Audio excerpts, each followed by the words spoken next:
Are you leaving the house like that? Like what? Old man elbows? You can thank your father for that. You need Jergens Ultra Healing Lotion to soften those suckers up. I love it. Thanks, Mom. Okay. I'm free for dinner. And energizing citrus body butter. Jergens. This is why you don't mess with me. See, I'm technically best that ever be. Yes, I'm blessed indeed, so don't test me, please. Got this gorgeous Italian leather bag from Marshall's. It was such a deal.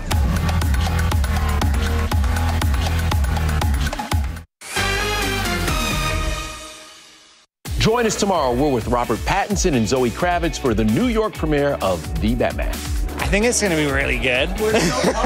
Plus, we're with Jenna Bush Hager, secrets from her New Year transformation. You don't really realize what you missed. Jenna looks good. Doesn't she? Yeah, she's committed. We like that. Okay, before we go, Naomi Campbell, Cindy Crawford, Helena Christensen, and Amber Valletta led the supermodel tribute to late fashion designer Virgil Abloh at his off-white show at Paris Fashion Week. Virgil passed away last November after a secret battle with cancer. Also hitting the... Happening now. Today is midterm primary election day in Texas, and as voters head to the polls, we have live coverage of several key races that are on the ballot. Next. Increasing humidity in just a few days. I'll be back to talk about what that means for temperatures and some dampness as well. See you in a bit. As the calendar turns to March, we turn our minds to spring cleaning and yard work. Coming up, what products are on sale this month? The News at 5 starts right now. And we begin with breaking news in a deadly shooting from yesterday. A woman who was shot and killed in the 100 block of Inner Park Boulevard, identified as 51-year-old Maria Virginia Hernandez. The suspect, 54-year-old Enrique Lara, we're told he is currently in custody in Mexico. San Antonio police say that he fled to Piedras Negras after shooting Hernandez yesterday. A warrant has been issued for his arrest. The U.S. Marshal's Office Fugitive Task Force is trying to help get Lara extradited back to Bexar County. We'll keep following it, but it's unclear how long that process could take. The clock ticking. There are less than 2 hours left to cast your ballot in the joint primary election. Sky 12 flying over one of the polling sites right now. This is at Lions Field off of Broadway, just north of downtown. A lot of cars in that parking lot. Of course, polls are open until 7 o'clock tonight. Did look like there's maybe a line outside there. A lot of big races on the ballots this year. We're talking the governor, Bexar County judge, and a number of state reps. But before the results start trickling in later on this evening, the Bexar County Elections Office tells us they have seen a slower voter turnout than expected this election day. Yeah, it's preceded by a higher than normal rejection rate for mail-in ballots. Patty Santos outside the election headquarters with the numbers that are baffling election officials. Patty. Yeah, historically, voter day numbers are usually low unless there's a presidential race. But even so, the voter turnout today is even lower than usual. On average, primary election brings in about 47,000 voters. Just about an hour ago, the latest number said just over 42,000. Now, election officials are not sure if it is the changes in the voting process, what's happening around the world. Simply put, they don't have an answer to what's keeping voters away. Plus, there's changes to the mail-in ballot process. Election office administrators say there's about 35% rejection rate for mail-in ballots. The law required voters to put their driver's license or partial social security number on the mail-in ballot. The good news right now is if you were one of those who had your ballot rejected, you can still vote today. If they got their rejection letter in time, the rejection letter says take this into a poll, give it to the election official, and then they will automatically cancel their mail ballot there and they vote in person. And we've seen that done today.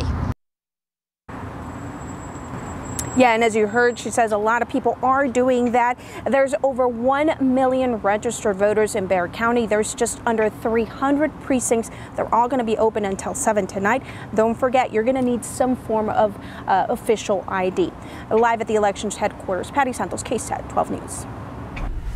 All right, thanks, Patty. One of the big races we are watching today, the race for Bexar County Judge. With Nelson Wolff stepping down at the end of his term, this seat at the head of county government is wide open for the first time in more than 20 years. Yeah, Garrett Berger covering the race to replace Nelson Wolff. He's live at Maverick Library. Garrett, it sounds like a crowded field, and we could likely be heading for a runoff on the Democratic side anyway.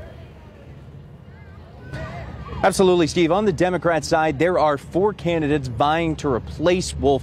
He's also a Democrat, they're hoping to take over for him. Now, the opportunity has drawn out some better-known names for this race. On the Democratic side, there's Gerardo Ponce, who has previously run for mayor, Ina Minjares, a current state rep, Ibelis Mesa Gonzalez, who was most recently Mayor Nuremberg's chief of staff, and former district court judge Peter Sakai. Now, Wolf is a veteran of numerous elections for state and local office and thinks a runoff is likely in this case. He's not endorsing anyone, but he thinks Sakai will probably end up being in the lead tonight, with either Minjares or Mesa Gonzalez taking the second spot. I think you got 3 strong candidates over there, all of them pretty well funded. So generally that means you'll have a runoff, and depends on what the margin is between the 2 that enter the runoff. Things on the Republican side of the race much more straightforward, with just 2 names on the GOP ballot, former Precinct 3 Commissioner Trish DeBerry and Nathan Buchanan. There will be a clear winner one way or the other at the end of the night. Now, if there is a runoff, we will have to wait a while to find out who's going to be the ultimate winner. The date of a runoff, May 24th.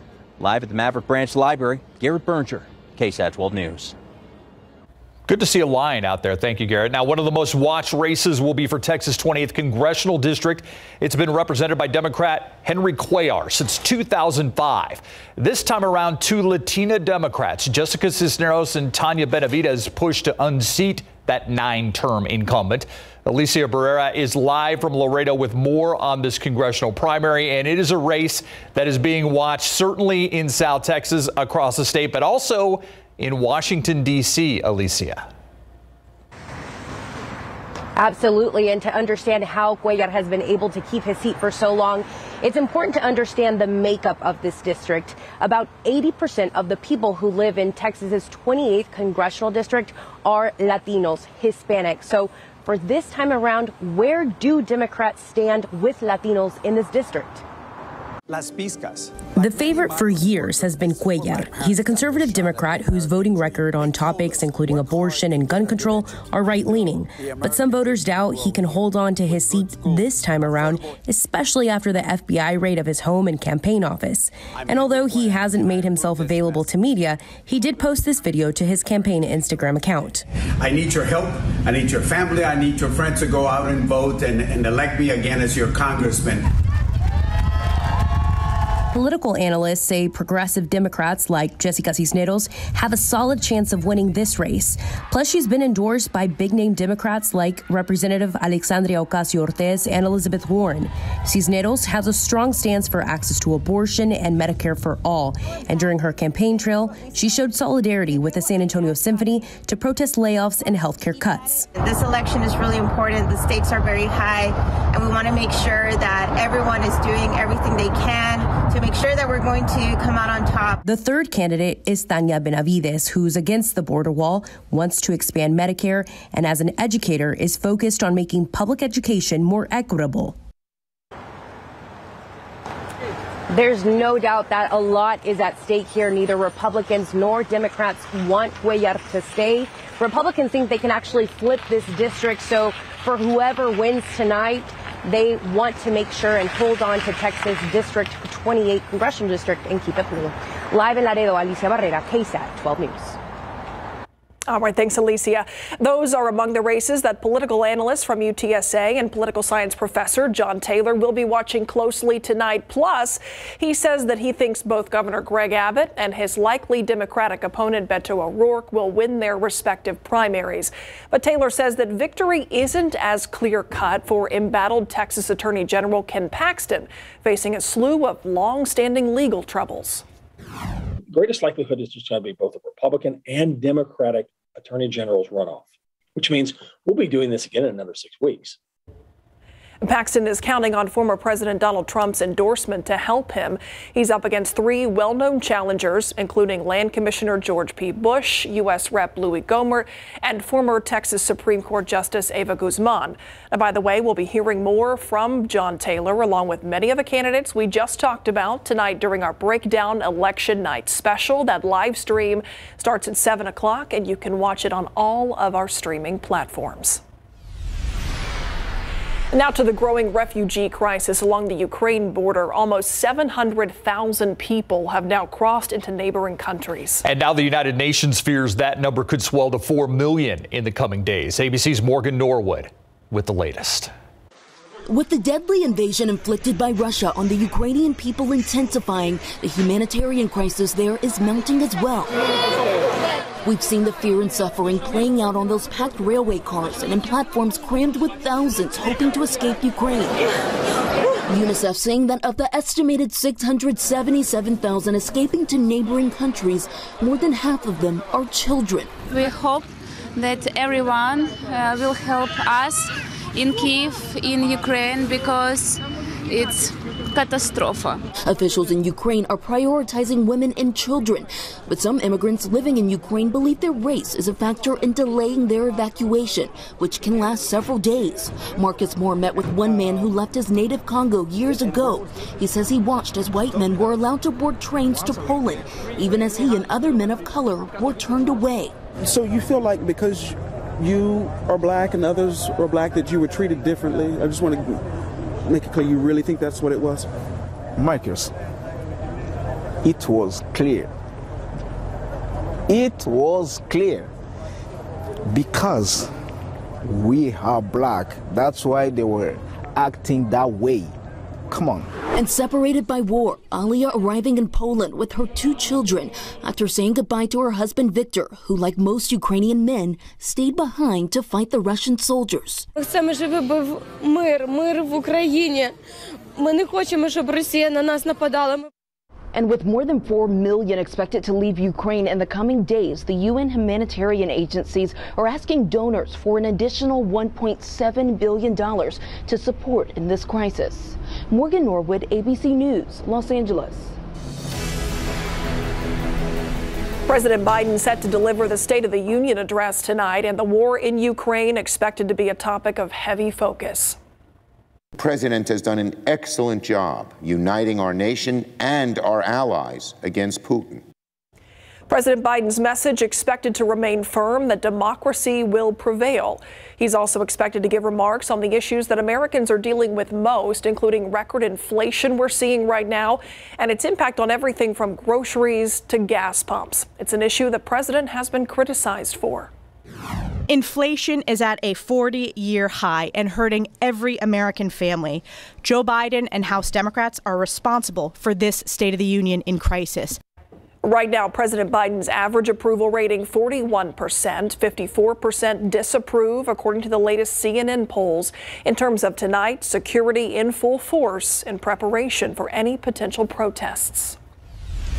Checking in on the COVID-19 numbers in Bexar County, the month of March starting off with 253 new cases, 5 more deaths. The 7-day average at 209. In our hospitals this evening, there are 283 COVID-19 patients, 76 people in the ICU, and 41 people on ventilators. Check out traffic right now. I-10 in Frio as we head towards downtown. You can see very slow going, especially eastbound I-10 as it winds into downtown San Antonio. No weather delays out there today, that's for sure. Temperatures right now, for the most part, in the 70s. 76 Del Rio, 70 Leon Springs, Lakey, 72 degrees. Joanne, we're happy you're out of the hospital and getting better now. 71 in Bernie and 71 right now in Lavernia. Temperatures cooling off quickly, though, this evening. We'll be back to talk more about that, increasing humidity, and if there's any rain chances in just a bit. All right, thanks, Adam. March has arrived, and that means we are getting closer to spring and spring cleaning. Now, if you're in need of some household tools, indoor or outdoor, we'll tell you which deals are best during March. Coming up.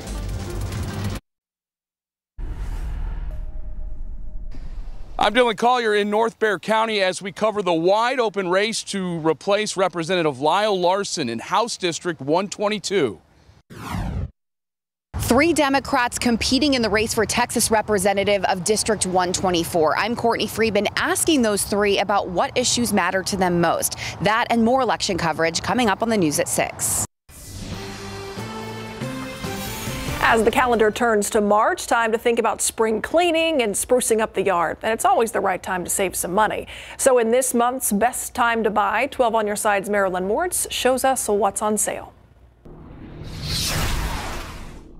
March may not have any holiday super sales, but you can still find discounts. Retailers use this month to offload previous year's inventory to make room for new products, and that translates to savings for shoppers. Consumer Reports tracks prices on its top-rated products all year to know when's the best time to buy. For March, think spring cleaning and maybe a little robotic friend to help. The iRobot Roomba i3 is now $500 at Apt Electronics, Amazon, Best Buy, and Walmart. It's a $100 savings. If allergies bring spring sneezing, a new air purifier may help. The Blue Air Classic 605 is now on sale for about $500 at Amazon. That's more than $300 off. It's pricey, but got top test scores for removing air particles.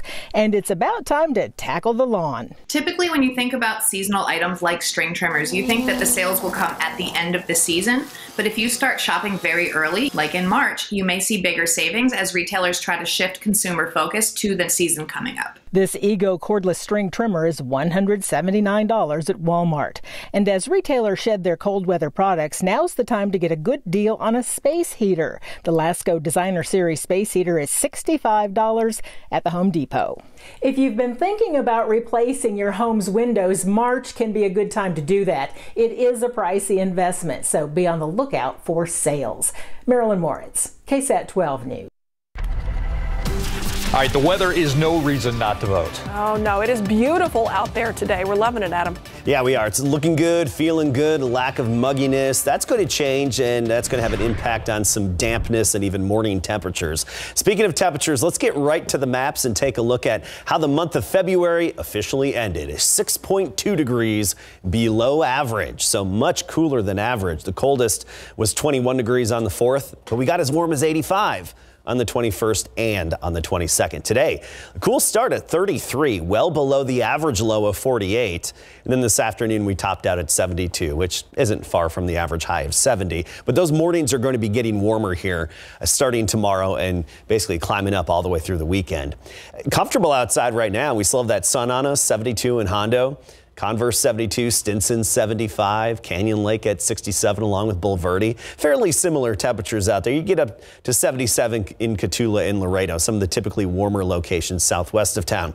Dry air in place. Clear sky, calm wind, dry air. Temperatures cool off and drop very efficiently in the evening. So if you have outdoor plans this evening, have a jacket ready to go. Dew points right now near 20 degrees, but this is going to be changing as our southerly wind and wind off the Gulf of Mexico starts to kick in a little bit more in the days ahead. We'll have an incremental increase in that humidity. So dew points near 60 by Saturday and especially into Sunday.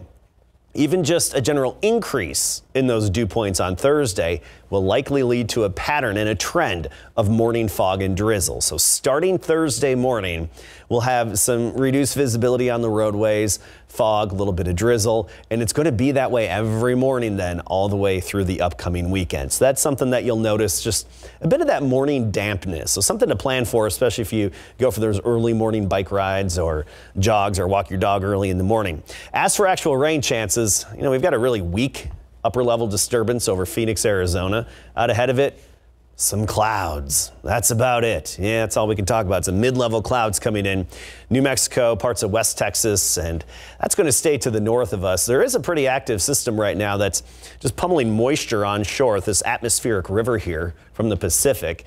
Atmospheric river, just basically a very moist air mass from the ocean that's then just streamlining its way and training itself onshore. And that's causing some showers in the Pacific Northwest.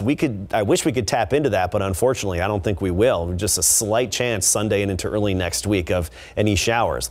So tomorrow we start the day at near 40 degrees. Then by the afternoon, we're in the mid 70s with a lot of sunshine. More specifically, tomorrow morning will be in the upper 30s in outlying areas like Canyon Lake 38, Hondo about 39. Then by the afternoon, it's going to look and feel a lot like today. Elmendorf 75.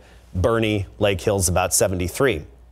Afternoon temperatures don't change a lot until we get into the weekend. At that point, we're looking at lower 80s with the potential of getting into the mid 80s by Sunday. Then notice a weak cold front hits and resets our temperatures a little bit by Monday of next week. So there you have it in the 7-day, a mixture of sun and clouds, and then morning fog and drizzle starting Thursday And every morning all the way through the weekend, 20% chance of a stray shower or storm on Sunday.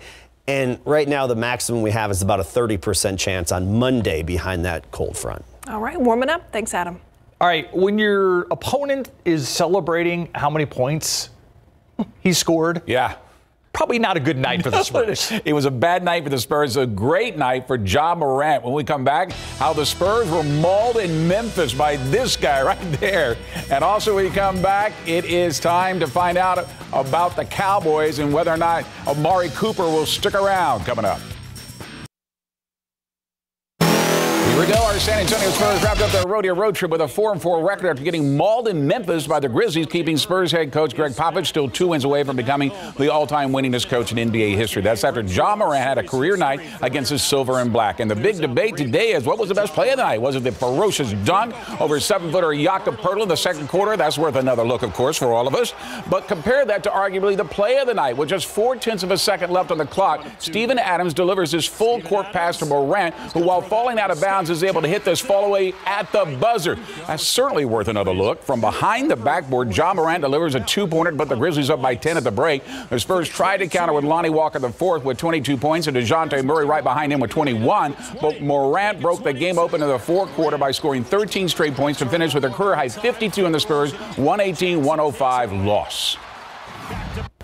He's unbelievable. I mean, he's gonna be really good for a long time. So, you know, he just has such a good feel for the game. And when he's hitting threes like he was tonight, he's almost unguardable because he's so quick. He can split ball screens and he gets everyone else involved. So, you know, he's a great player, and you know we'll be seeing a lot of him in the coming years. So, just gotta, you know, we gotta be better on him. So the Spurs are back home starting on Thursday against Sacramento. Pro football coverage, powered by Davis Law Firm. Dallas Cowboys have a tough decision to make in just under 3 weeks, whether or not they continue Amari Cooper's $100 million contract he signed in March of 2020. The Cowboys can cut Cooper before March 20th, when his $20 million salary for the 2022 season is fully guaranteed to help re-sign Michael Gallup and Cedric Wilson, who are free agents this year. But when it comes to keeping Cooper, Cowboys Executive Vice President Stephen Jones was non-committal when asked at the NFL Scouting Combine in Indianapolis.